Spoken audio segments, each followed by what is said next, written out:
Ahora con nosotros, Silo, fundador del movimiento humanista.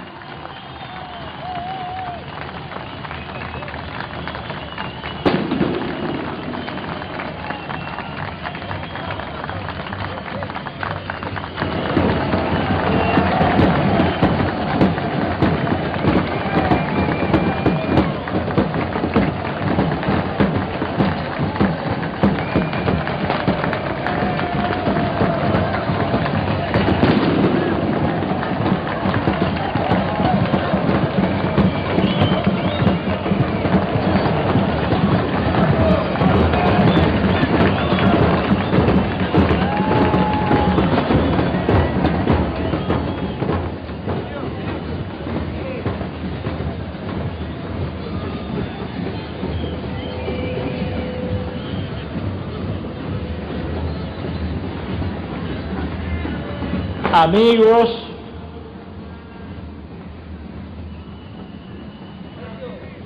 compañeras y compañeros,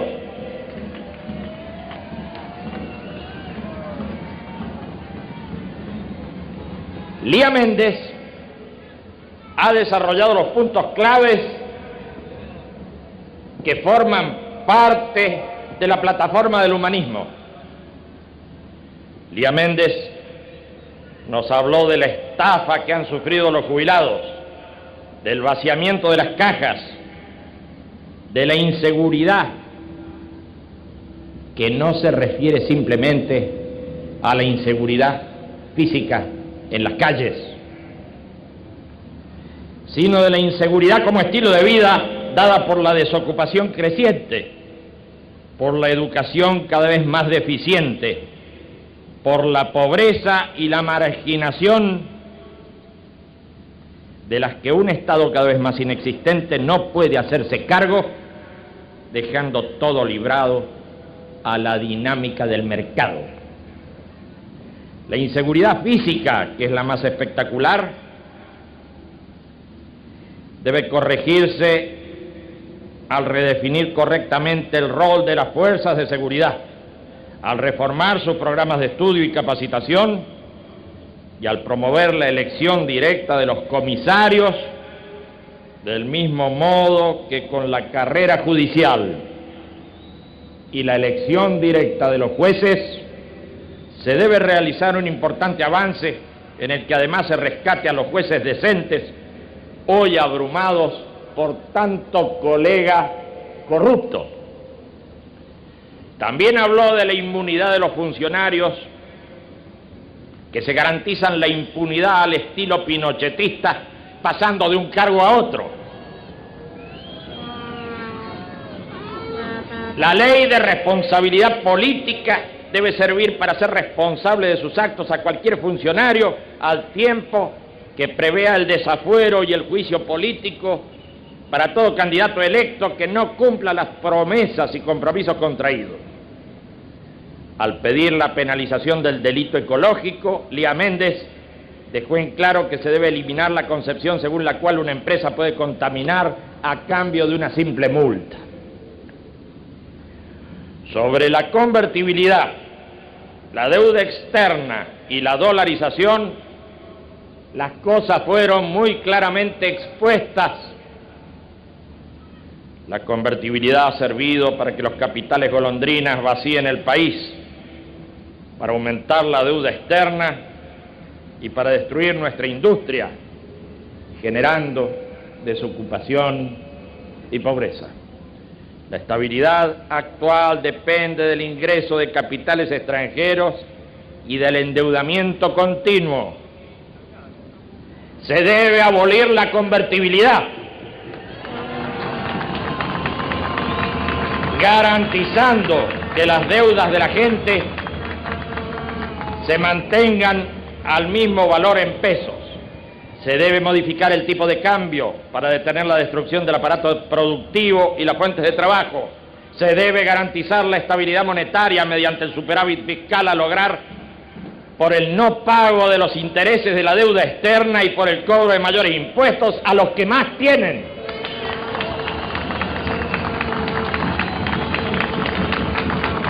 La deuda externa, originada durante el gobierno militar y duplicada durante el gobierno de Menem, es la cadena que nos hace depender de la banca usurera y del FMI, quien dicta las políticas económicas y laborales a nuestro país. Cada vez pagamos más, cada vez tenemos menos y cada vez debemos más. Y la gente cada vez peor. No se deben pagar más intereses que ya representan el 15% del presupuesto. Ya se pagó demasiado y no se puede seguir sacrificando al pueblo en favor de la banca. Se debe formar una comisión que estudie el origen de cada partida de la deuda, porque hubo mucha corrupción en su conformación y no se pagará lo que no corresponda. Y para los que dicen que si no se paga nos va a ir mal, que nos expliquen si ahora nos está yendo bien.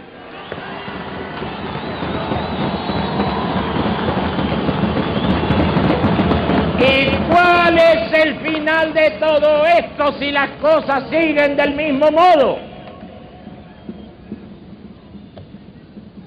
El proyecto de dolarización supone la entrega total de nuestra política monetaria a la Reserva Federal de los Estados Unidos, quien pasará a decidir qué bancos funcionarán, a quién deberán prestarle y a quién no. Si con la convertibilidad ya dependemos de los capitales extranjeros, a partir de la dolarización será directamente Estados Unidos quien decida, junto a la banca extranjera, cuánta plata debe circular en Argentina y quién la debe tener. Se debe fortalecer la estabilidad de la moneda propia con superávit fiscal, desdolarizar la economía y efectuar acuerdos con países de la región para crear una moneda latinoamericana que permita el comercio internacional, prescindiendo del dólar.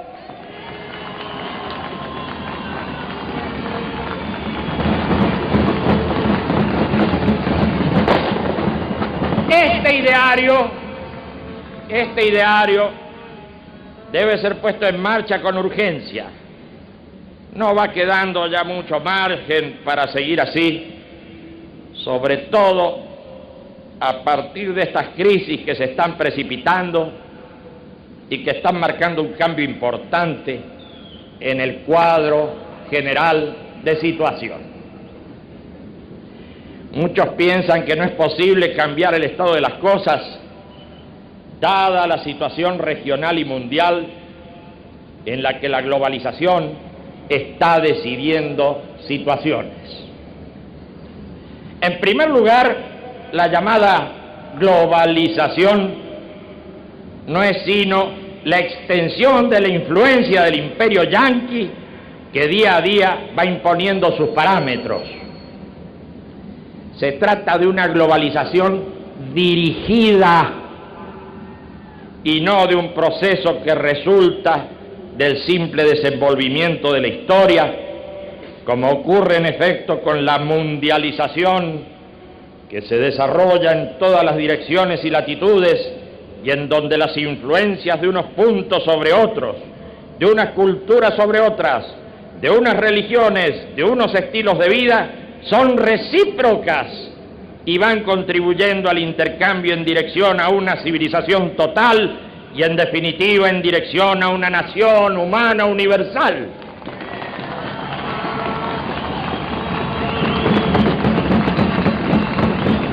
Esta nación humana universal, esta pluralidad de pueblos, esta diversidad en la unidad humana tiende a desarrollarse pese a la uniformidad que han pretendido establecer los imperios en sus momentos de máxima expansión. Entramos ahora en el momento en que un imperio está logrando su máximo poder, en que está doblegando los estilos de vida de los pueblos y en que está barriendo con las entidades nacionales y culturales. Todo esto lo está haciendo con dinero y bayonetas. Y desde luego eso no augura un final civilizado para sí mismo y para los pueblos que han caído bajo su influencia. Todo lo anterior va acompañado por una enorme descomposición que irradia desde ese centro hacia los lugares más remotos. Un imperio que internamente entra en putrefacción, en el que las tasas de delincuencia, alcoholismo, drogadicción, suicidio y depresión trepan sin freno, en el que los niños comienzan a asesinarse entre sí, en el que la vida de los adultos ha perdido sentido, en el que la vida de los ancianos es un largo recuerdo de frustración. Un imperio que empieza a ser modelo de las minorías privilegiadas, de los pueblos dependientes. Un imperio al que le rinden culto a los decadentes de todas las latitudes. Poco a poco empieza su declinación, pero esto no es tan fácil de comprender en los momentos de su aparente esplendor. Así las cosas, cuando las crisis del sistema se suceden, empiezan también a desarrollarse las nuevas ideas y los nuevos ímpetus de libertad.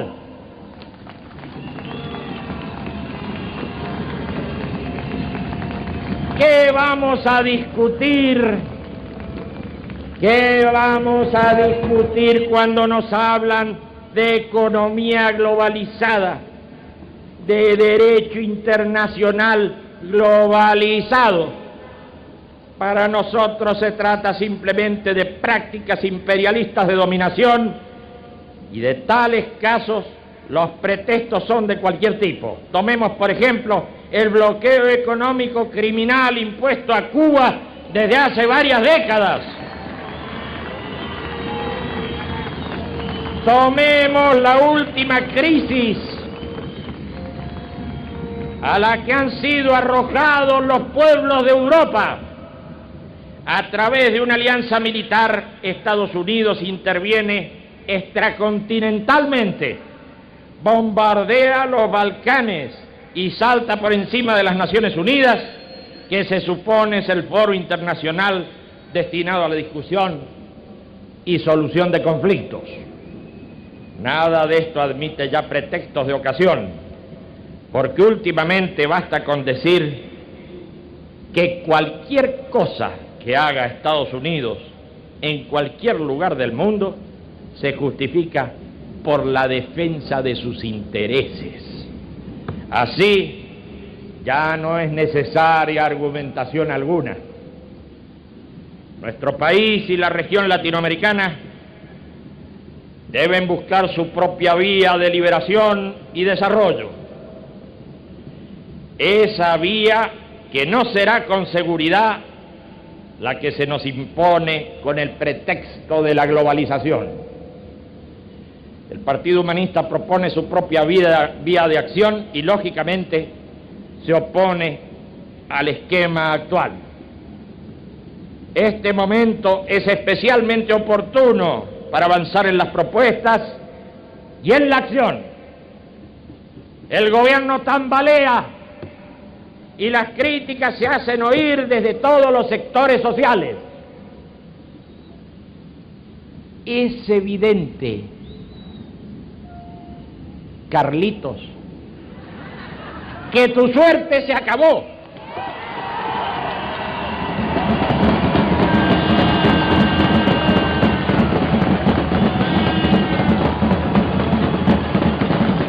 Es evidente ahora lo que desde hace mucho tiempo venimos diciendo: este modelo se está agotando.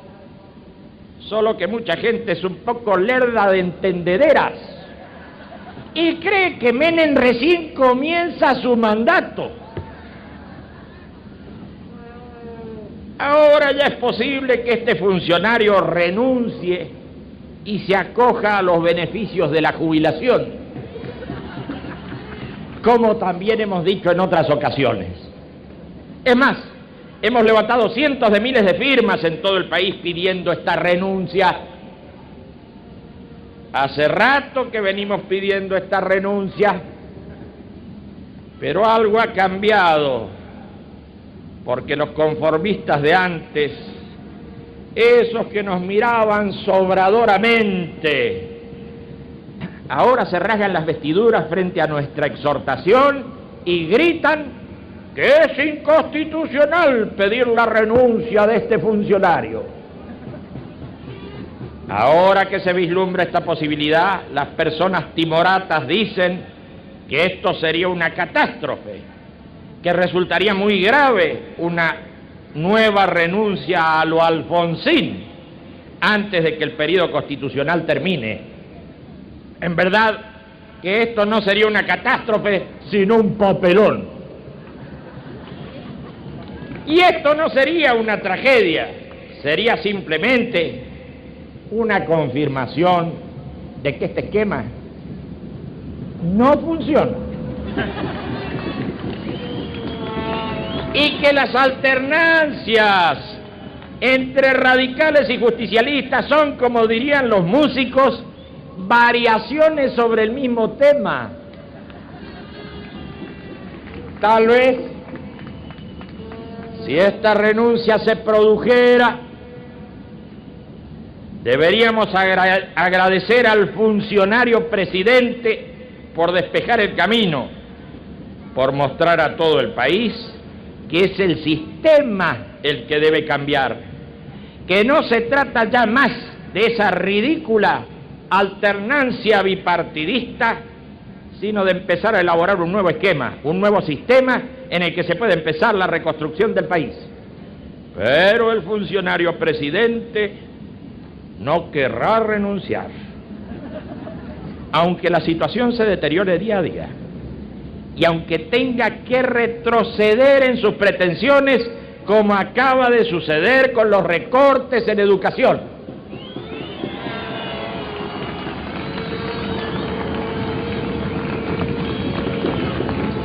El análisis de este caso es muy interesante, porque muestra que hay condiciones para profundizar una lucha en la que se vislumbra la posibilidad de la generalización del conflicto, del que tractorazos, cortes de ruta y bloqueos en todo el país han formado parte de los elementos que pueden canalizar una gran marcha federal en la que se expresen los reclamos de los trabajadores agrarios, industriales y también de los desocupados, agregándose hoy a la lucha los estudiantes en un conjunto capaz de formar parte de la vanguardia activa de la futura huelga general.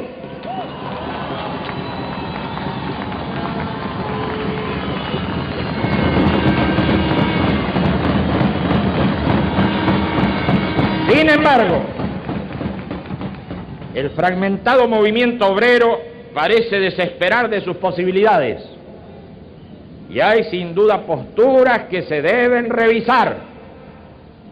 Este es el caso de ciertas posiciones en las que se considera la transformación de los sindicatos por industrias en sindicatos por empresas y que complotan directamente contra la unidad del movimiento obrero, del mismo modo que se debe revisar la llamada neutralidad política de algunas agrupaciones sindicales que en realidad están comprometidas con el partido gobernante o la alianza y que por tanto sirven a los intereses de la patronal.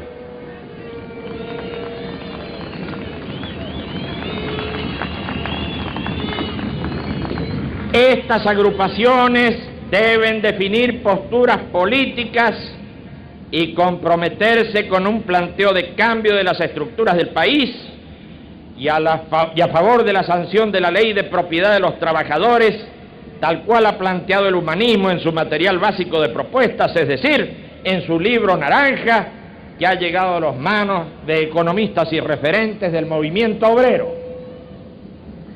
Pero mientras la crisis se profundiza, ayudada también por la crisis mundial del sistema, el funcionario presidente no podrá renunciar, porque tal cosa comprometería la situación general. Sus pretendidos sucesores, sean de su partido o de la falsa oposición, están gestando un pacto de gobernabilidad, un pacto que garantice no ya un tercer período, sino simplemente la conclusión de este segundo período de desaciertos. Esta corte de los milagros se apresta a continuar con el circo donde no faltan los equilibristas, los saltimbanquis y los enanos, sobre todo los enanos.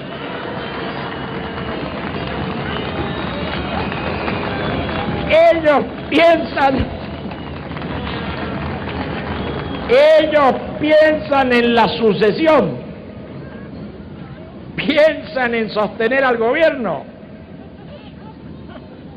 y al mismo tiempo deben mostrar a la opinión pública que no han compartido el poder, sino que en todo caso han sido víctimas de él. Pero ¿cómo pretenden hacer creer que no tienen que ver con este gobierno si están prendidos desde 1989? Uno como vicepresidente y luego gobernador de Buenos Aires, otro como vicepresidente y ahora como candidato a gobernador de Buenos Aires, un tercero como candidato a vicepresidente en la fórmula que acompaña a Duhalde, luego de haber sido el delfín de Menem, después de haber gobernado Tucumán, dejándolo en la ruina y el desorden, de tal manera que Bussi, el represor, pudo quedarse manejando esa provincia. Pero también están los saltimbanquis, que logrando una banca peronista, se inspiraron para dar el salto y asociarse ahora a los radicales en una alianza insustancial que comenzó a gestarse cuando un gobernador peronista formó un remedo de partido y obtuvo 5 millones de votos. Por supuesto que esa aventura terminó en la vergüenza y ahora se encuentra mendicando un puesto de funcionario en el supuesto futuro gobierno de Duhalde, su antiguo enemigo. No estamos hablando de los enanos y los saltimbanquis simplemente porque nos divierten en este grotesco espectáculo, sino porque es una obligación recordar el desacierto continuo de un electorado que ha sido engañado con especial facilidad por los corruptos y los traidores.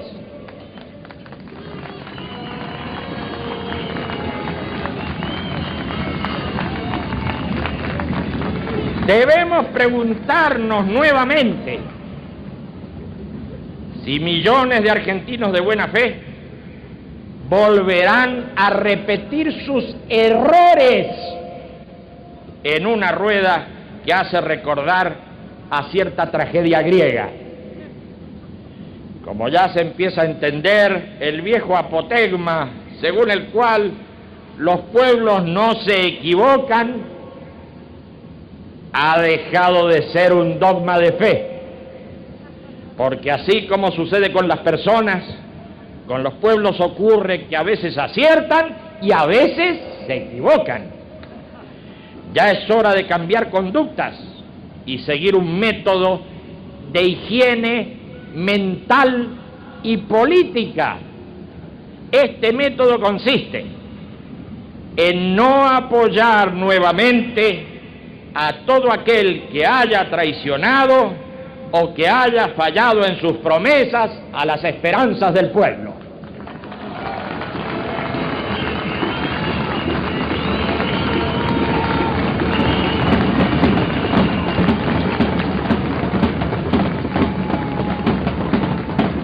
fácil tarea para empezar a cambiar rumbos. No apoyar nuevamente a los traidores.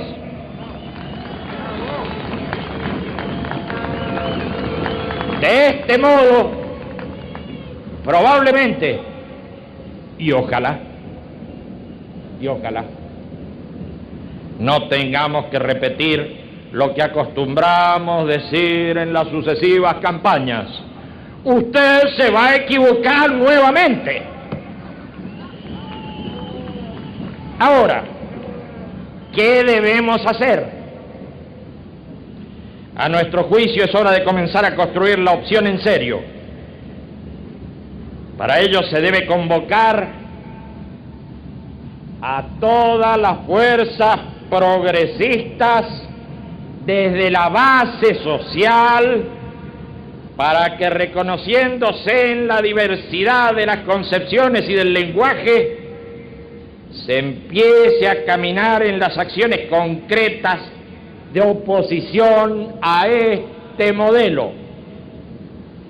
La unidad de acción es la única vía posible, porque la otra actitud, la clásica, la de siempre, la de buscar las diferencias irreconciliables en lugar de los complementos, ya está demasiado explorada y bien sabemos cómo termina.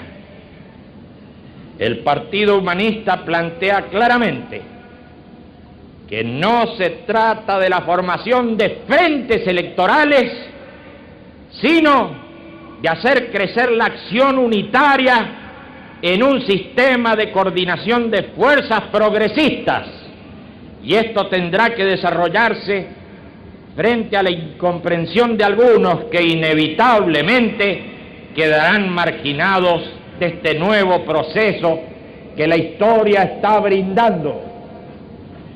Unidad en la diversidad, unidad en la acción, unidad en la lucha contra este modelo, unidad coordinada de todas las fuerzas progresistas.